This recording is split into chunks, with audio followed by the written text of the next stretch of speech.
según Mateo.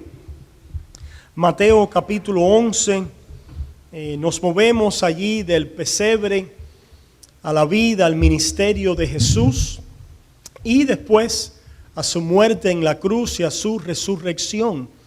Y este mensaje o esta miniserie que vamos a tener aquí en este capítulo de Mateo nos va a ayudar a hacer esa transición, habiendo estado y hablar acerca de su nacimiento, etcétera, para venir entonces allí a la cruz, a su muerte y a su resurrección, de la cual estaremos hablando de una manera más específica con el libro de Hebreos, que vamos a comenzar próximamente y nos va a llevar también así a este tiempo de resurrección que también estaremos celebrando el año que viene, aunque siempre lo celebramos cada domingo. Vamos allí a Mateo 11, vamos a leer en esta mañana versículos 1 al 19. Mateo 11, versículo 1 al 19. Hemos titulado este mensaje El mayor tropiezo. El mayor tropiezo, o pudiéramos también llamarle la mayor ofensa. La mayor ofensa. Estoy seguro que si usted es como yo, andamos por esta vida y damos ofensa, en otras palabras, ofendemos y también recibimos ofensas. Tristemente estamos más quizás conscientes de las que recibimos, de las que damos, pero esa es nuestra naturaleza pecaminosa. Pero es una verdad que andamos en esta vida y encontramos muchos tropiezos, los cuales damos y los cuales también recibimos.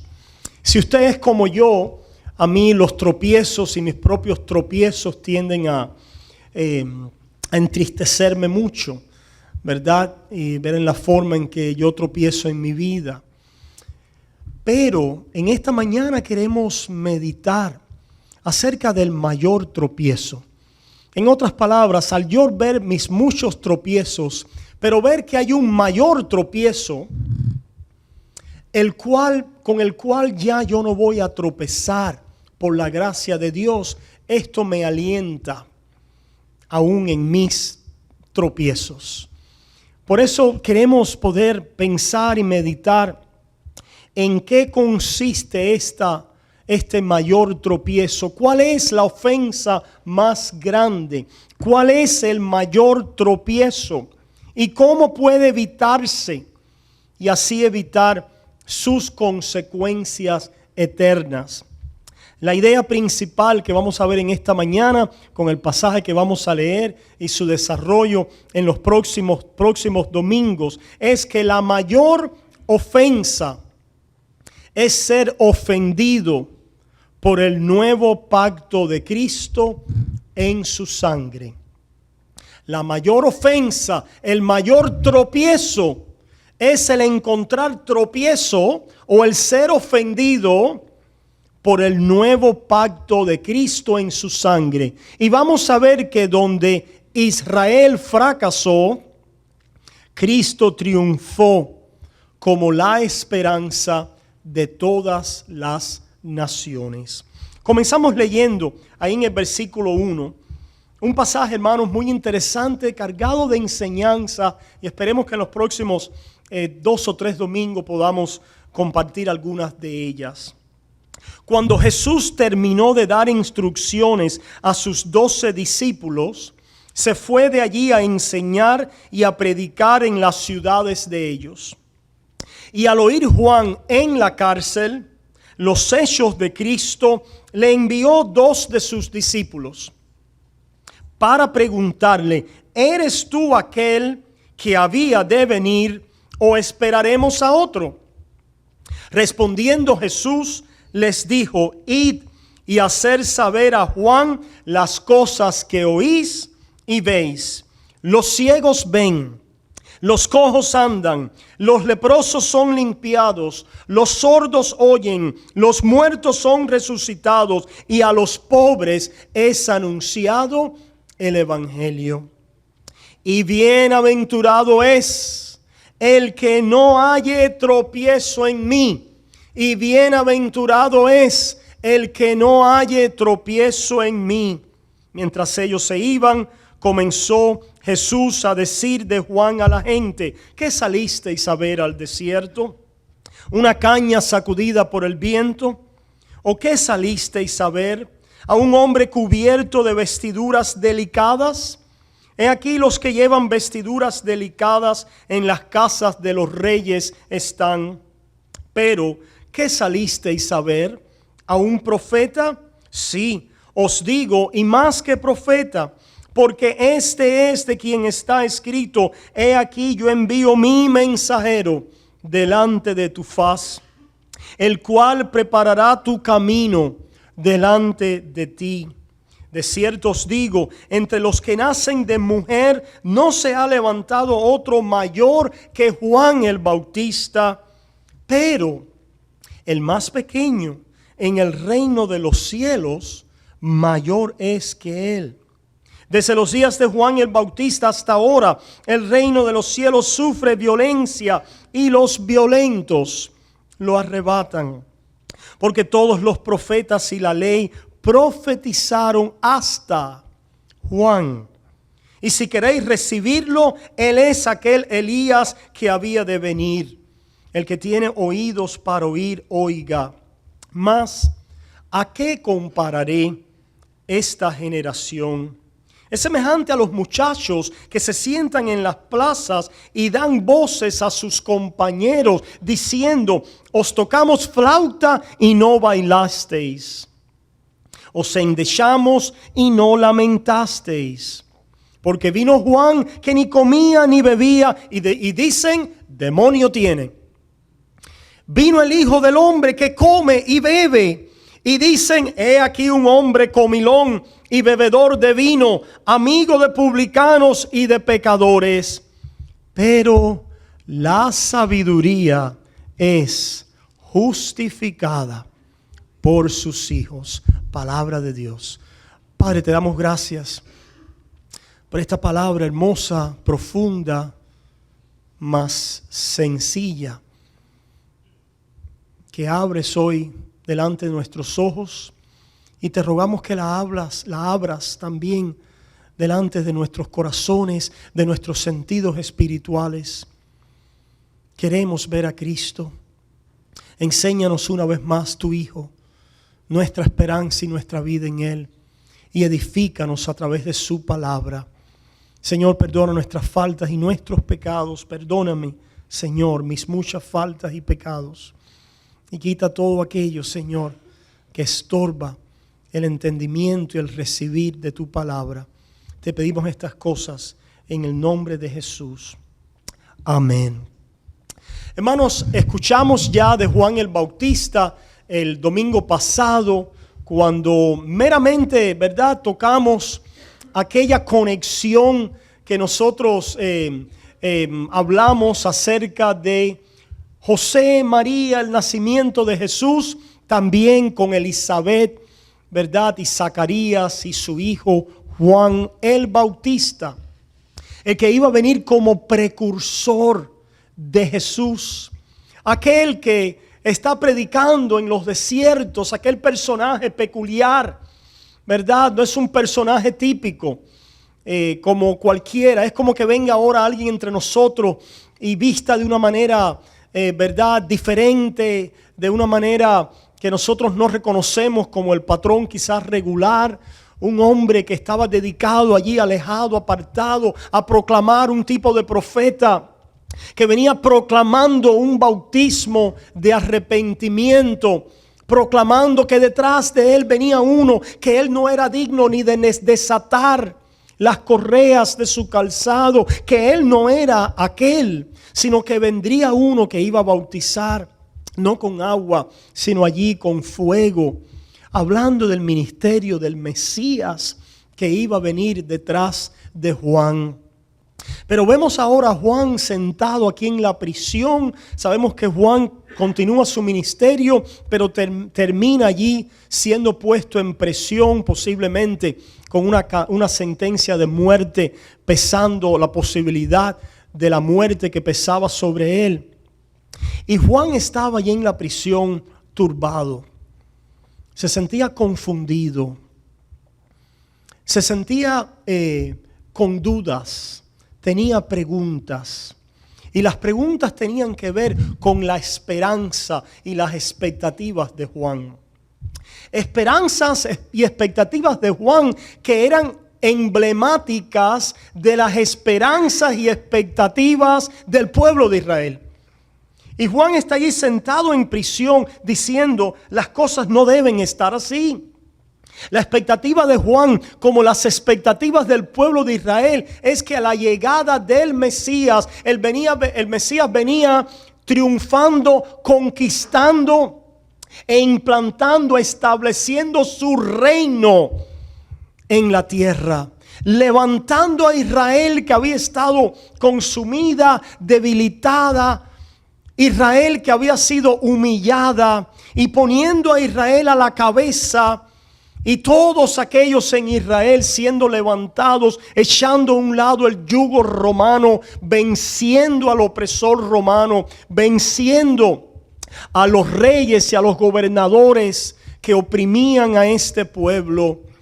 Juan esperaba que cuando el Mesías llegara, el Mesías venía con una pelea, con una batalla de conquista para echar a un lado los enemigos e instaurar un reino mesiánico donde todos los enemigos y las naciones iban a estar debajo de esta nación de Israel, con su rey a la cabeza, con sus tradiciones, con todo el historial, ¿verdad?, bajo el cual Israel vivía en términos de la ley de Moisés, en términos del templo, de sus rituales, de sus ceremonias, de sus enseñanzas. Y ellos esperaban ese Mesías para ellos, para la nación, para su salvación, para su liberación. Y tenía que ver con cosas muy tangibles y físicas y materiales a la misma vez, que tenía que ver con cosas espirituales. Pero el tiempo pasaba y Juan en prisión allí, pasaban las semanas, me imagino, y los meses, y el Mesías seguía enseñando, sanando, predicando, pero más nada sucedía con él.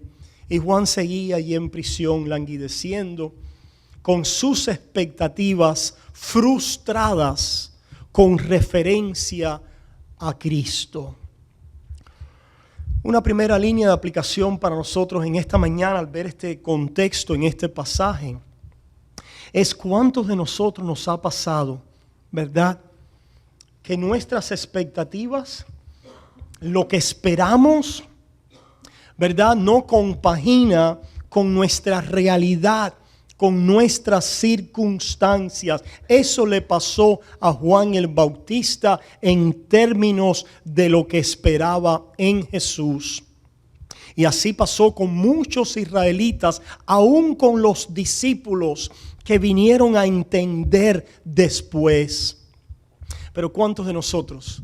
Muchas veces vemos a creyentes, sobre todo nuevos creyentes, nuevos cristianos, ¿verdad?, han venido a la fe. Y muchas veces al venir bajo quizás enseñanzas distorsionadas, bajo malas enseñanzas, bajo expectativas de que al venir a Cristo oyen cosas como ven a Cristo, ven a Dios y para de sufrir. Oyen cosas como ven a Cristo y ahora todo te va a ir bien y tus sueños se van a cumplir y ya no vas a estar más enfermo o enferma y vas a prosperar y tener dinero y las enfermedades se van a un lado. Vas a vivir una vida milagrosa y sobrenatural ahora. Y oímos cosas así como que vas a estar a la cabeza en este mundo y no vas a hacer la cola. Oímos cosas también como Dios te va a restaurar todo lo que el enemigo te robó, etcétera, etcétera. Y hemos visto personas que han venido a la fe en algún momento, se sienten desilusionadas porque sus expectativas acerca de la fe, del reino de Dios y de Cristo no están siendo cumplidas.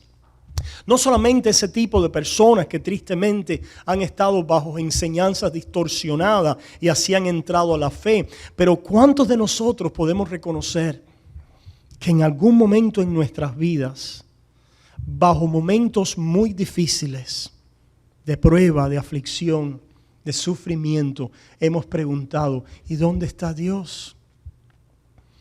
¿Y por qué me tratas así? ¿Y por qué me está pasando esto a mí? Y a veces, ¿verdad? Oímos cosas como si Dios estuviera ahí, no pasaría esto. Si Dios me amara, esto no estuviera sucediendo en nuestras vidas. Y experimentamos dudas, temores, confusión, inquietudes, así como Juan el Bautista las experimentó. La Biblia está llena de personajes que lucharon con sus debilidades. ¿Qué es el brazo humano, hermanos? ¿Qué es la carne? Debemos esperar que en nuestras vidas va a haber momentos como el que Juan vivió. Momentos de confusión, momentos de inquietud, momentos de dudas. Y esto sucede principalmente cuando las cosas que nosotros esperamos, nuestras expectativas, no se dan. Y están sucediendo otras cosas en nuestra vida que no anticipamos, que no esperábamos iban a salir de esa manera. ¿A cuánto les ha pasado así? De una manera u otra. Si no te ha pasado así, solo es una cuestión de tiempo. Así que no es que nadie se va a escapar de decir, yo he vivido una vida donde todo lo que yo he querido, todas mis expectativas han sido cumplidas exactamente al pie de la letra. No es así. Y tampoco en Cristo Jesús encontramos muchas veces que hemos tenido peticiones, anhelos, situaciones que hemos puesto delante de Él y no han salido. No hemos recibido lo que esperábamos. ¿Cómo reaccionamos, hermanos? ¿Verdad? No sabemos qué nos depara el año 2016. Sería para mí algo, una mentira, ¿verdad? Poder estar aquí hoy y decirle, este año 2016 es el año que vamos a conquistar y vamos a ser prósperos y vamos a ser felices y todo nos va a ir bien y que yo los llene a ustedes, ¿verdad? De una gran mentira en términos de asegurarles que todas las cosas en este año van a ser muy buenas y hermosas en términos de nuestras circunstancias en este mundo. La realidad es que no sabemos lo que Dios tiene para nosotros en este año. No sabemos. El hombre quiere saber, ¿verdad? El hombre quiere una bolita de cristal. El hombre quiere unas cartas que te digan la letra. El hombre quiere un cristianismo donde haya personas que te hablen y te susurren cosas buenas a tu oído. Nosotros queremos que nos vaya bien. Nadie quiere atravesar por pruebas y por dificultades. El deseo y el anhelo del hombre es vivir en paz, en felicidad. Pero vamos a ver cuál es el plan y el propósito de Dios, el cual nos dijera en Cristo, en este mundo tendréis sufrimiento, mas confiad, yo he vencido al mundo. Son palabras de Jesús. Lo que pasaba con este hombre, Juan el Bautista, y con estos discípulos es que ellos pensaban que ya se acababa el sufrimiento, que terminaba allí. Las esperanzas y expectativas de ellos era que con Jesús en aquel momento terminaba todo, llegaba la culminación, el fin, y todas sus esperanzas y expectativas ahora serían cumplidas. Nosotros también ahora aguardamos el fin y vamos a ver cómo ahora podemos aguardarlo de una manera confiada y tener la visión de lo que Dios nos ha dejado. Sería para nosotros, ¿verdad?, el conocer las cosas del futuro. Dios no nos la ha dado. Él no nos ha dado, como tenemos en nuestros carros, un GPS, ¿verdad?, un GPS, o un MapQuest donde podemos ver los diferentes puntos que nuestra vida va a recorrer. Cuando hablaba con las mujeres allí en la prisión federal, utilizaba la ilustración. ¿Cuántos de nosotros hemos dibujado en una hoja ese jueguito que te dice que conectes los puntos? Right? Connect the dots. Que conectes los puntos.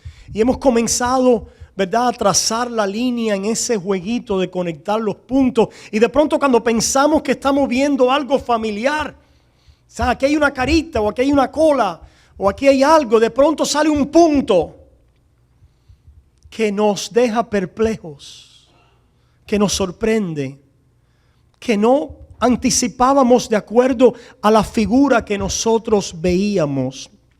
Eso es lo que le estaba pasando a Juan. De pronto había un punto que Juan no podía entender y comprender. Desafiaba sus esperanzas y sus expectativas. Había incertidumbre. Ay, hermano, yo no sé usted, pero no hay nada más malo que la incertidumbre, ¿verdad? El no saber, el qué va a suceder, el estar en un momento en nuestras vidas y no entender. Es decir, en este punto en que me encuentro en mi vida, ¿qué está sucediendo? ¿Qué quiere decir este punto en mi vida?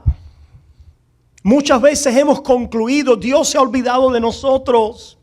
Muchas veces hemos tirado la toalla, es decir, ¿para qué seguir caminando con Él después de no solo un punto, sino de varios puntos que nosotros pensamos están sin sentido en nuestras vidas? Y esa es nuestra tentación, ¿verdad? Interesante, Juan admitió su confusión, su necesidad de aclaración y envió una averiguación al Hijo de Dios. Y otro punto de aplicación para nosotros en esta mañana, que nos hemos sentido y nos vamos a sentir como Juan en muchos instantes en nuestra vida, es que hay respuesta. Y la respuesta está y vienen del ministerio, de la persona y de la obra de Cristo Jesús, que ya ha realizado para nosotros y que ha quedado plasmado en estas páginas de las Sagradas Escrituras. Que llevemos nuestra averiguación, nuestras inquietudes, nuestras preguntas a Jesús. Que las traigamos a la palabra de Dios e inquiramos de qué se trata esta vida, qué estaba sucediendo allí, cómo tiene que ver eso conmigo, de qué se trata mi vida ahora, dónde estoy yo en este punto, en las circunstancias de mi vida, qué es lo que Dios me está tratando de decir, dónde está mi vida en referencia al plan y a los propósitos de Dios que Él ha revelado en la persona y en la obra de su Hijo. Jesús, vemos al principio de este versículo que envía a sus discípulos. Dice el versículo 1 que terminó de dar instrucciones a sus 12 discípulos. ¿Y cuáles fueron esas instrucciones? ¿Cuáles eran las instrucciones a esos 12 discípulos? Hermanos, las tenemos allí, ¿verdad? En Mateo, al final de Mateo. Si vamos allí a lo que hemos conocido como la Gran Comisión. Los discípulos salieron en este momento e iban predicando el evangelio del reino, el cual estaría más y más claro en sus ojos y en sus mentes a medida que avanzaba la revelación de Dios en Cristo Jesús. Pero pensemos ahora y respondamos la pregunta que Juan hizo. ¿Cuál fue la respuesta que Juan necesitaba oír? El Señor les responde, antes de leer el versículo de Mateo 28, el Señor les responde y le dice a sus mensajeros, decirle a Juan, y le habla de las señales concernientes a su persona. En el versículo 5, Él le dice, hacer saber, de Mateo 11, les dice, hacer saber a Juan las cosas que oís y veís. Los ciegos ven, los cojos andan, los leprosos son limpiados, los sordos oyen, los muertos son resucitados y a los pobres es anunciado el evangelio. Ahora usted puede decir, sí, pero yo no he visto. pero mi enfermedad no ha sido sanada, pero mi muerto no ha resucitado. Es decir, estas señales yo las quiero ahora para mi vida. Y allí entonces erramos grandemente. Erramos grandemente al querer equivaler, traer a nuestra vida las señales que tenían que ver con la venida del reino en Cristo Jesús. Las señales que habían sido profetizadas para la venida del Mesías, las vemos ahí en los profetas sobre todo. No tenemos tiempo, pero usted lo puede leer en su casa, el libro de Isaías. Usted puede leer el capítulo 35, que es de donde sale esta cita de Jesús. Jesús va al Antiguo Testamento y le dice a los mensajeros de Juan: vayan y cítenle a Juan Isaías 35. Y dile a Juan de Isaías 35 que se ha cumplido en mi persona. En otras palabras, con la venida de Jesús, las profecías del Antiguo Testamento se cumplen plenamente en su persona y en su ministerio. El problema estaba que las profecías del Antiguo Testamento abundaban y decían más. En otras palabras, vamos a ir un momentico, discúlpeme que me salté ahí a Mateo 28 antes de compartir esto que quería compartirles. Si vamos un momentico a Isaías 35, podemos ver un indicio de la dificultad interpretativa de Juan y de aquellos discípulos y de Israel. En Isaías 35, escuchen lo que el profeta dice acerca del Mesías que iba a venir. Esto lo escribió el profeta 700 y tantos años antes de la venida de Jesús, ¿verdad? Sabemos que hay muchas profecías en este libro de Isaías concernientes la persona y la obra de Jesús. Pero escuchemos aquí en el 35 para ver la cita que Jesús da en su respuesta a Juan el Bautista. Dice así: se alegrará en el desierto y la soledad. Versículo 1. El yermo se gozará y florecerá como la rosa, florecerá profusamente y también se alegrará y cantará con júbilo. La gloria del Líbano le será dada, la hermosura del Carmelo y de Sarón. Ellos verán la gloria de Jehová, la hermosura del Dios nuestro. Y alguien dice: ¿dónde está la gloria? Miraban a Jesús caminar, ¿verdad? Y después ir a la cruz. ¿Y dónde está la gloria de Jehová y su hermosura? Le veremos más sin atractivo para que le deseemos. Después va a decir el profeta. Estaba sucediendo algo con la venida del Mesías que el pueblo no había entendido y comprendido, y ahora le era revelado de una manera clara delante de sus ojos. Ellos esperaban el reino de Dios, la gloria de Dios siendo manifestada en aquel momento, sin entender que el reino y la gloria de Dios primero vendría en la persona y la obra de Jesucristo. Que las Sagradas Escrituras y las profecías mezclaban los acontecimientos finales y los unían con las profecías que tenían que ver con el Mesías. No hacían una distinción en una fase del reino que era para establecer la persona y la obra del Mesías en sus sufrimientos y sacrificio para salvar a un pueblo de sus pecados. Y que a ese sufrimiento y sacrificio le iba a seguir un periodo donde el reino que ya había venido iba a ser establecido. Pero antes de que fuera establecido, en la culminación de todas las cosas, en la nueva creación, primero iba a ser establecido en los corazones de los hombres. En los corazones de los hombres, a través de la predicación de la persona y de la obra del Mesías, para salvación no solo de Israel, sino para salvación de todas las naciones.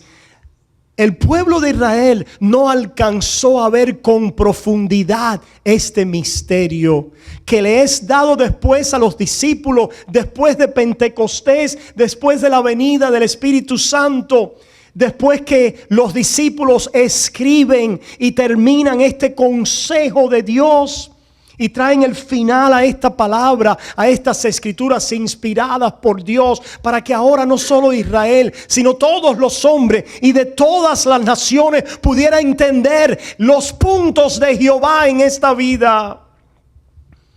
Los planes y los propósitos de Dios para la vida del pueblo de Israel y para la vida de las naciones. Y tenía que ver con que antes de que el reino viniera, en la culminación final de todas las cosas, donde un día llegará, el postrer enemigo que será destruido será la muerte. El pecado quedará a un lado. Ya no habrá más muerte, ya no habrá más dolor, ya no habrá más clamor. Dice, porque las primeras cosas pasaron. Pero allí en aquel momento, en la venida del Mesías, había una intercesión del reino que ya había llegado con poder, pero que venía a ser establecido en los corazones de las personas. A través de establecer en nuestro corazón a una persona. ¿A Moisés? No, a Cristo. Los israelitas pensaban que iban a entrar en el reino, en posesión, en vigencia del antiguo pacto. Ellos pensaban que entraban bajo aquella dispensación. Ellos pensaban que el cumplimiento de aquella justicia a la cual el pueblo de Israel esperaba, en términos de lo que decía el pacto de Moisés, allí había muchos tratando de lograr aquella justicia por sus obras, tratando de cumplir aquel pacto, tratando de ser justificados bajo el pacto de Moisés que decía, haz esto y vivirás, poniendo su esperanza en las palabras y las obras del pacto de Moisés. Pero el pueblo no entendía, a menos que el ministerio de Jesús y del Espíritu antes de él iluminara y enseñara una realidad que avanzaba del pacto de Moisés. ¿A dónde? Al nuevo pacto en la sangre de Cristo. Lo que no entendía Juan el Bautista y los discípulos es que el pueblo de Israel había fallado y que necesitaban un rescate con un mejor pacto y con mejores promesas. Tenemos el eco ahí del libro de Hebreos, que necesitaban a un Salvador que viniera ahora a instaurar no el reino que esperaba Israel bajo el pacto de Moisés, sino a esperar en realidad cosas más grandes, más profundas, más gloriosas, las cuales ellos no miraban todavía en todo su esplendor. ¿Qué es lo que no entendían? Que el pueblo de Israel había fallado completamente aquel pacto y que aquel pacto estaba pasando y venía uno nuevo. Que el pueblo de Israel necesitaba, no solo ellos, sino ellos, al igual que las naciones, necesitaban un Salvador. No, ya nosotros somos hijos de Abraham. A Moisés conocemos y hacemos la voluntad y creemos y hacemos las obras de Abraham y de Moisés. Estaban apegados a aquel pacto sin darse cuenta que aquel pacto que les traía el beneficio de traer la revelación de Dios, la promesa, los tipos, todas aquellas cosas que Cristo cumpliría, ellos tenían la sabiduría de haber entendido que a través de ello venía un Salvador, que era un Salvador no solo para ellos, sino para todas las naciones. Y el misterio está en que tanto ellos, los judíos, como las naciones, iban a entrar al reino de la misma manera.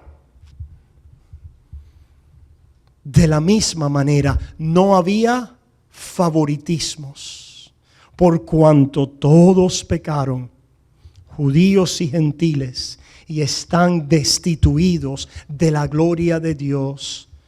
Dios, bajo el pacto de Moisés, una y otra vez mantuvo a esta nación encerrada bajo un disciplinario, bajo un mentor estricto, para decirles a esa nación: ustedes no cumplen mi pacto. Este pacto pide que ustedes anden en rectitud y en justicia delante de mí en todas las cosas. Pero el pueblo de Israel no cumplió ese pacto. Habían también ceremonias y rituales que hablaban acerca de las glorias venideras que tenían que ver con la persona y con la obra de Cristo. Todas aquellas cosas iban a encontrar cumplimiento en la persona y la obra de Cristo, que ahora Él, al cumplirlas, sería el Salvador por la fe para Israel y para todas las naciones, para de esa manera establecer el reino de los cielos en los corazones de los hombres. Pero ellos tenían otras expectativas. Se sentían en este momento desilusionados, confundidos. Isaías 35, que es lo que estábamos citando, continúa diciendo, versículo 3: fortaleced las manos cansadas, afirmad las rodillas endebles, decid a los de corazón apocado, esforzaos, no temáis, he aquí que vuestro Dios viene con retribución, con pago. ¿Se fijan? Ellos leían esto y decían: llegó nuestra retribución, llegó nuestro pago. Ahora es que el imperio romano va a entender quién es la cabeza de las naciones y quién es el liberador del mundo. El Mesías, con el pueblo judío a la cabeza. Estaban confundidos, habían malinterpretado las profecías, y en Cristo son aclarecidas. El velo es quitado, como dice Pablo en 2 de Corintios capítulo 3. Dice que hasta ahora aquellos que están todavía en el antiguo pacto, es lo que quiere decir la letra. La letra no es las escrituras, etcétera, ¿no? La letra es el antiguo pacto. Aquellos que estaban todavía bajo la esperanza de Moisés y tratando y buscando, como dice Romanos 10, la justicia no por la fe en Cristo, sino por sus obras. Estaban esclavizados, tenían un velo, cuyo velo, dice Pablo, es quitado cuando se conviertan al Señor. Esa conversión al Señor era la fase del reino que Jesús ahora planteaba y abría. Y les decía: el reino ya ha llegado. El reino está entre vosotros. ¿Y de qué se trataba aquel reino? La persona y la obra de Cristo en medio de ellos, obrando la redención, cumpliendo hasta venir a decir en la cruz: terminado es, resucitando, enviando al Espíritu. El reino ha llegado. Algunos de ustedes no van a morir hasta que vean venir al Hijo de Dios en la gloria. El reino ha llegado, pero ha llegado con poder ahora a los corazones de los hombres. Porque Dios quiere salvar al mundo. Envió Dios a su Hijo al mundo no a condenar al mundo, sino para que el mundo fuera salvo por Él. Y para esto entonces, ustedes pueden terminar el 35 de Isaías. Dice entonces la cita que leímos allá de Cristo. Cuando terminamos leyendo el 4, dice: Dios viene con retribución, con pago. Dios mismo vendrá y os salvará. Era Cristo y su obra en la cruz. Pero para ellos era no solo que ya iban a ser salvos en el final de los tiempos, sino era eliminar a todos los enemigos. La cita de Jesús, versículo 5. Entonces los ojos de los ciegos serán abiertos y los oídos de los sordos se abrirán. Entonces el cojo saltará como un ciervo y cantará la lengua del mudo, porque aguas serán cavadas en el desierto y torrentes en la soledad. El que cree en mí, de su interior correrán ríos de agua viva, clamó Jesús cuando se paró en aquel gran día de la fiesta. El lugar seco se convertirá en estanque Y el sequedal en manaderos de aguas, en la morada de chacales en su guarida, será lugar de cañas y juncos, y habrá allí calzada y camino, y será llamado camino de santidad. Cristo Jesús, nuestra santidad. No pasará inmundo por él. Todo el que venga a Cristo, todo el que se sumerja allí en aquella fuente de sangre carmesí, ya no es llamado inmundo. No llames tú inmundo, Pedro, lo que yo he limpiado. En la sangre del Cordero, en aquel cumplimiento en el tiempo, se acabaría el templo, se rompería aquella cortina. Llegaría el tiempo ahora de la misión a los gentiles que ya no eran para ser llamados perros e inmundos. Ahora entendiendo que la inmundicia está en nuestra carne y en nuestro pecado, cuya culpa tiene que ser expiada, quitada de nosotros, para ahora pararnos como perdonados y aceptados hijos de Dios por el reino de Dios que vino en Cristo Jesús. En la persona y la obra de Jesús a nuestro favor, recibido solamente por la fe. El reino de Dios en mi corazón me trae ahora el reino que está escondido para mí. Colosenses 3, si pues habéis resucitado con Cristo, buscad las cosas de arriba, donde vuestra vida está escondida en Él. ¿Por qué nos habla de algo escondido? Porque todavía ese es un reino que avanza en un mundo que nos quiere engañar, en un mundo que nos quiere llevar lejos de esa realidad, en un mundo que quiere que vivamos por las cosas que vemos. Pero Pablo enfatizaba una y otra vez, porque nosotros no andamos por vista, sino andamos por fe. Porque las cosas que se ven son temporales, pero las que no se ven son eternas. ¿De quién hablaba Pablo? De Cristo.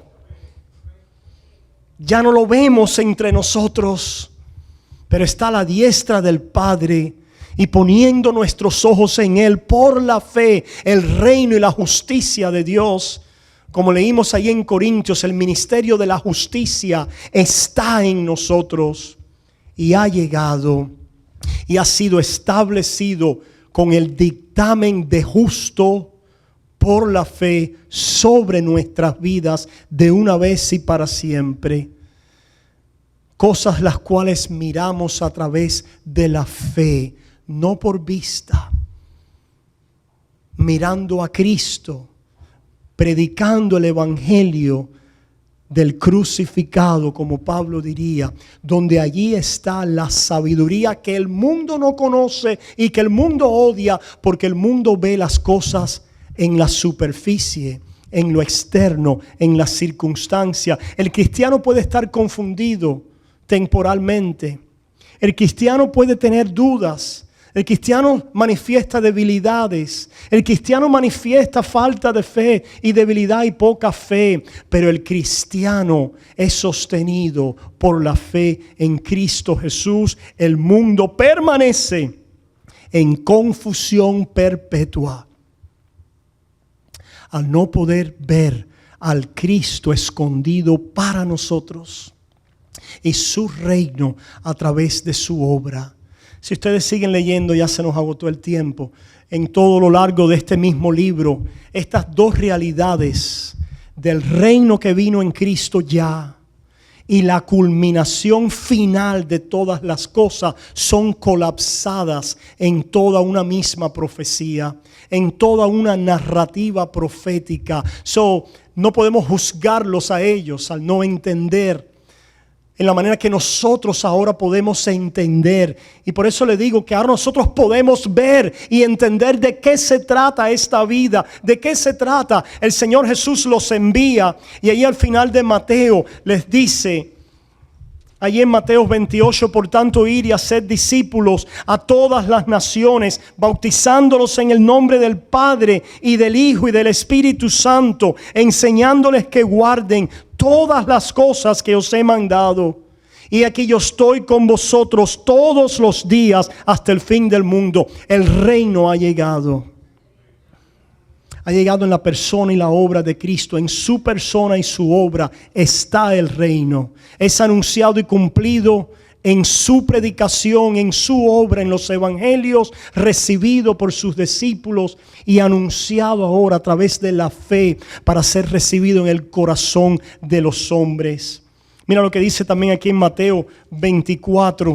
Jesús está en este momento final, allí delante de la cruz. Poncio Pilato le está argumentando y Jesús dice lo siguiente. Mateo 24, versículo 14. Discúlpenme, Juan, vayamos a Juan 18, versículo 35 al 37, dice así. Juan 18, comenzando en el 35, Pilato les respondió: ¿soy yo acaso judío?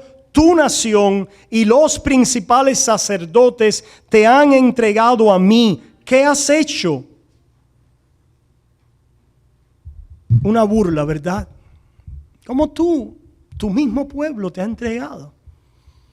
No me pareces a mí culpable, pero te desprecian, te rechazan los mismos tuyos. A los suyos vino y los suyos no les recibieron. Le veremos como un varón quebrantado, desechado de los hombres. Y él fue llevado al trasquiladero, al matadero, y no abrió su boca. Profecías de la palabra de Dios concerniente al Mesías. Y Jesús simplemente le dice esta gran verdad en la cual continuamos viendo la respuesta a la pregunta de Juan el Bautista. Le dice, respondió Jesús, versículo 36, mi reino no es de este mundo. Si mi reino fuera de este mundo, mis seguidores, mis servidores pelearían para que yo no fuera entregado a los judíos, pero mi reino no es de aquí. ¿Pelearían? Sí. El pueblo de Israel era un pueblo aguerrido. El pueblo de Israel siempre se ha caracterizado por la pelea. Siempre. Y sabemos que en aquel siglo no era diferente. Había acabado de pasar 2 siglos antes, ¿verdad? Aquellos hermanos, aquella dinastía que puso en jaque, ¿verdad? A los seguidores de Alejandro el Grande, ¿verdad? Aquella dinastía de los Seleucids, ¿verdad? Carlos, ¿cómo se llamaba aquel? Le decían el martillo. En otras palabras, el pueblo de Israel es un pueblo duro, aguerrido. Habían puesto en jaque a reyes, a imperios. El imperio romano los tenía en este momento subyugados, no sin dejar de existir resistencia entre los celotes. Había personas listas a morir por Israel. Pero Cristo viene y eleva las aspiraciones de aquel pueblo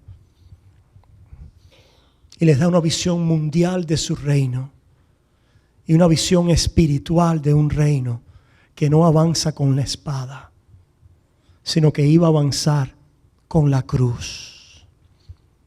Con la cruz. Y el Señor Jesús dice, mis seguidores pelearían para que yo no fuera entregado a los judíos.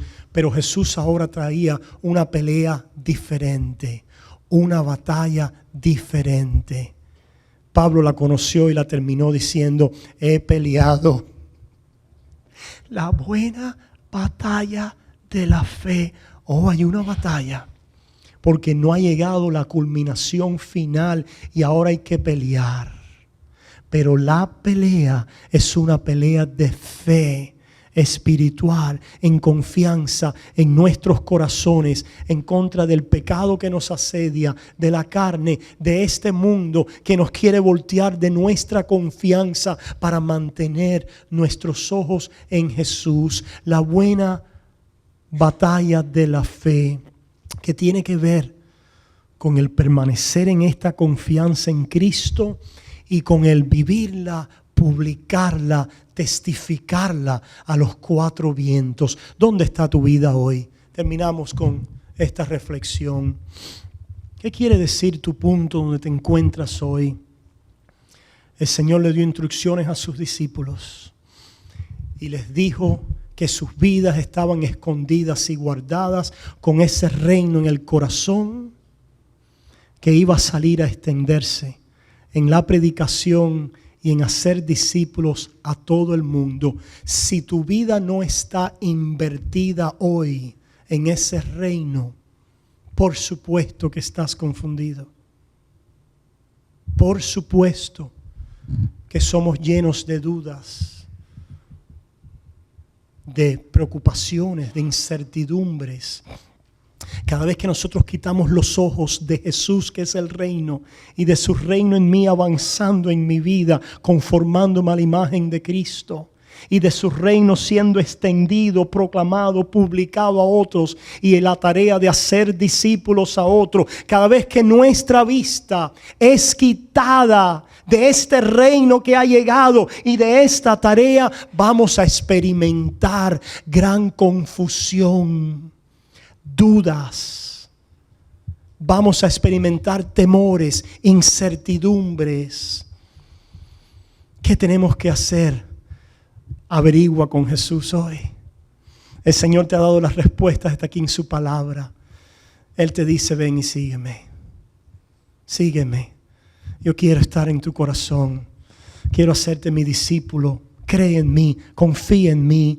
Y sale ahora habiendo recibido agua viva, agua y vida abundante. Ve ahora, vive en esa vida, comiendo, bebiendo de ella, y comparte este reino a todos. Allí está el plan y el propósito de Dios antes del fin. Y por eso es que Él termina, y con esto terminamos, hermanos, ahí en Mateo 24, la respuesta a Juan el Bautista y a los discípulos que también la hicieron. En Mateo 24, 14 dice: y será predicado este evangelio del reino en todo el mundo, para testimonio a todas las naciones, y entonces vendrá el fin. Todavía no, Juan. Todavía no, discípulos amados. Ya, pero todavía no, iglesia. El reino ha llegado. Regocijémonos en nuestros corazones. Suframos en esta misión que Él nos ha encomendado. Alegrémonos en Cristo Jesús, porque nuestro galardón es grande en los cielos. Oramos. Padre, te damos gracias por tu palabra, por esta palabra sencilla, más profunda, sencilla y humilde, más rica en gracia, en sabiduría, en conocimiento, en herencia, para todos aquellos que por la fe reciben el reino de Dios. Oh Padre, permite que las almas hoy vengan al reino. Vengan a creer y a descansar en ti, Señor, confesando sus pecados, reconociendo que solo en ti hay perdón y vida eterna. Y Padre, ayúdanos ahora para terminar este año y comenzar en la misión del reino, en el gozo, en las glorias, en las luchas y en las victorias de esta tarea que nos has encomendado, hasta que venga, sabiendo que el día se acerca y que nuestra redención hoy está más cerca que cuando comenzamos. Padre, esto es una tarea de fe. Aumentanos la fe. Creemos. Ayuda a nuestra incredulidad y perdónanos las muchas maneras en que en este año hemos perdido de vista el reino. Cristo Jesús, nuestro amante Salvador. Y el pueblo de Dios dice: amén y amén. Que Dios les bendiga, familia.